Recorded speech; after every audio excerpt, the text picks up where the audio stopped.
All right, let's talk about another big story. Hundreds of flight cancellations and delays this morning. The FAA reducing commercial air traffic due to the government shutdown. Phil LeBeau is at American Airlines Operations Center in Fort Worth, Texas, where he spoke with the company's CEO. Hi, Phil.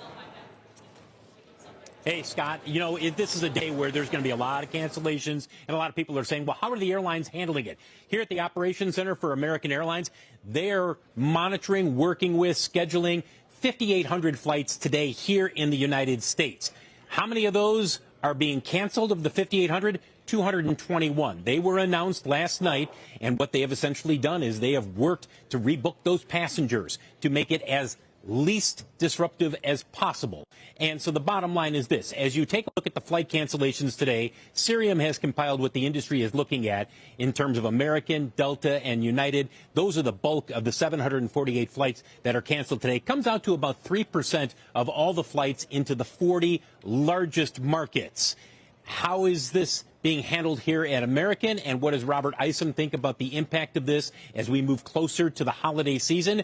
Oh, there's an impact, all right, and he's noticing it in terms of sentiment, consumer sentiment, and in terms of bookings. Of course there's an impact. Nobody wants to put up with hassle. And again, we're doing everything we can to make sure our customers know. But as we get into the busiest travel, part of the year, this is something that we just can't let happen. Take a look at shares of not only American, but as you look at all of the airline stocks, not a huge hit after this was announced yesterday. But keep in mind, guys, we are at 3% or 4% of the flights being canceled into the 40 largest markets today. That ratchets up to 10% by the end of next week. And Robert Isom was very clear, not just for American, but for all of the airlines. It becomes much more complex the more flights that are canceled, both in terms of parking aircraft, crews needing to be rescheduled, passengers needing to be rescheduled. And the bottom line is this, guys, there is no slack in the system. No slack. We've got good weather around the country. What happens if there's a storm that rolls through the southeast or through Chicago or through the northeast? It ain't going to be pretty. That's the bottom line as long as this government shutdown continues and the DOT doing the right thing in terms of making sure that it is not overtaxing the air traffic control system, given the staffing concerns that are there. But the bottom line is this. As these cancellations continue to grow, this is a system that is stressed and will become more stressed. Phil, it's Scott. It's good to see you this morning. Can you talk about, I think, what we have been hearing, and you may have mentioned the other day, because I think it's relevant to a business traveling audience that watches this network, the so-called hub-to-hub system not affected nearly as badly, I think, as some of the other routes. Per se, if you're traveling from where you are on American Airlines, for example, in Fort Worth, and you're going to Chicago, well, maybe that's a hub-to-hub. Or like I did yesterday, Denver to Newark, United, hub-to-hub, and didn't have any problem whatsoever. Most of those flights for all of the airlines, hub-to-hub as well as large city to large city, most of those flights remain. They have not been canceled. What the airlines have largely done is they've reduced the frequency into secondary markets. Here's an example. There used to be, or typically, there are 6 flights a day between Dallas-Fort Worth, an American hub, and Corpus Christi, which is not a hub, but it's a city where they have a lot of flights and a lot of customers, too. Now they've brought that down to 5. And maybe next week, do they have to bring it down to 4, or do they have to cut back in other areas as well? One thing I should point out, Scott, everybody sits there and says, well, come on, how much of an impact might there be? I can tell you this.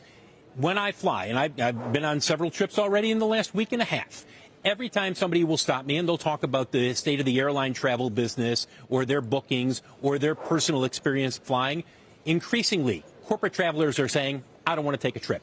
I don't want to risk being stuck somewhere. And Robert Isom says that is real. That is going to continue. And I know there will be people who say, well, that's too bad. Washington will figure this out. In corporate America, they're not waiting. You will see this continue to be the case where corporate customers will just not take trips. It's not worth it.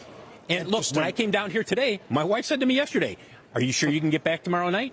No, I'm pretty confident I'll get back to Chicago. But there are a lot of people, and they stopped me in the airport. No, they stopped me in the airport last night, and they said, I don't know. Is the air traffic control situation going to be good when I get to this place or when I'm out on the runway? How do I know that there's not going to be a staffing issue? You don't know.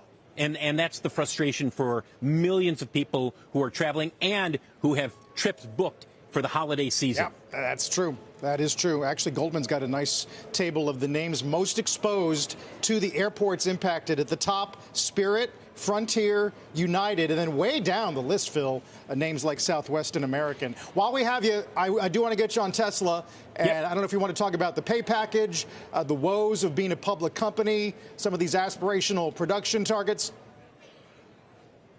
I think the thing that stands out is I understand why it was approved, and he delivered the first time, and if you are a Tesla shareholder, you're betting that he will deliver this time. The question becomes which of his bets pays off, because it's highly unlikely they will all pay off. And people will sit there and say, well, how do you know that? Cybertruck is a good example. Remember when they said they were going to build 250,000 Cybertrucks annually? You know how many they sold this year? 16,000.